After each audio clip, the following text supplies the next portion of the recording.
Welcome to part 2 of the Empire Swordsman review.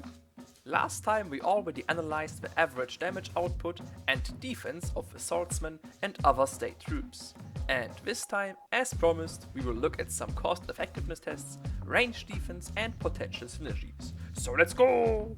To create a cost effectiveness test, we will let each unit have 150 points, no command upgrades and just some basic upgrades. In this case, all enemies will have a shield and a hand weapon, which means all units have more defense and offense. I also chose units with as few special rules as possible, since this is just a small showcase and not a full review of all units and equipment, of course. The units are arranged to have 5 files and then just as many ranks as are possible for a unit for that cost. So let's look at this example here. Our 21 swordsmen now fight against 30 clan rats. The blue number shows how many filthy rats our unit manages to kill, and the brown number how many losses our unit takes during a single round of close combat. Then we subtract the kills from the losses and voila, there is our combat resolution value. Then we also add in the numbers advantage here, or in this case the rank bonus. The swordsmen have 3 full ranks after the first, so they have a +3 rank bonus. The rats have 5 ranks after the first rank, but since the rank bonus always maxes out at +3, they also only gain a +3 bonus. So in the end, our unit wins on average by 0.462. However, the rats have more ranks than the swordsmen, thus they are treated as statfast and do not count in any lost numbers in their upcoming leadership test. And now the great reveal!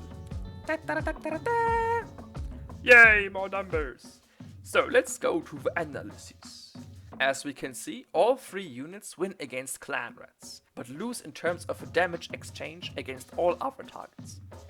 If we look closely, we can see that the swordsmen lose by a slightly lower amount than the other 2 units. The spearmen are on the middle ground, but the halberdiers, well, sadly they take the low blow.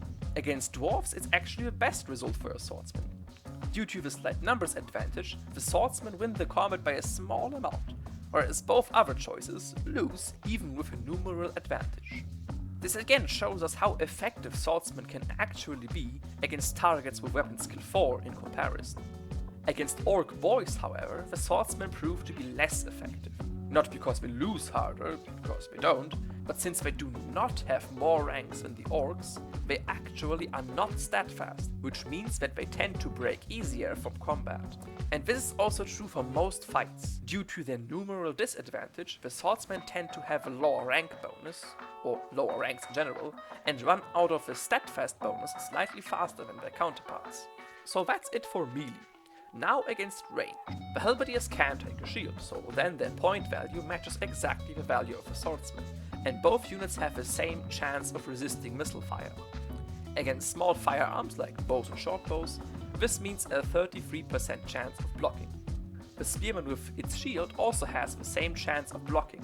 However, he also has a slightly better wounds per point value, meaning that there are more wounds in the unit to take down, thus also reducing the chance of the unit panicking from ranged attacks.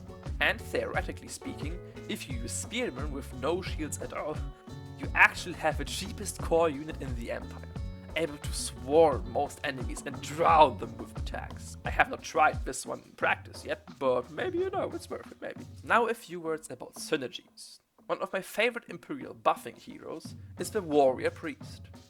His 3 battle prayers technically work with all 3 units, but the ward save does not stack with the swordsman's ward, whereas both other units take the full cost effective bonus from this prayer. It's a similar case with the hatred special rule granted by the priest's righteous fury. Rerolling to hit rolls is just better on actual damage dealers, especially halberdiers. What swordsmen in my opinion are best for is as a so-called hero bunker. You see, heroes take up slots in the first rank, so losing a halberdier hurts more in terms of damage than a swordsman. And the swordsmen also offer decent protection against ranged fire. Spearmen with shields might be more cost effective than swordsmen, but they are certainly not as defensive in melee since they lack a parry save. But for front hero bunkers, as I said, swordsmen. The swordsmen are just there to tank anyway, so you can easily offset their weak offensive power by putting a melee heavy hero in their front rank. Now if we summarize all of our results, we can see the 3 core melee troops with their synergies. Halberdiers are the best damage dealers and synergize the best with a Sigma Priest, who may buff their damage potential and make them reasonably defensive if the time comes. They are the best to use against medium or heavy infantry or cavalry, but try and keep them away from light infantry shredders. Swordsmen are our best melee hero bunker choice, and synergize well with a heavy damage dealing hero inside the ranks, like for example a fully kitted out captain or melee oriented warrior priest.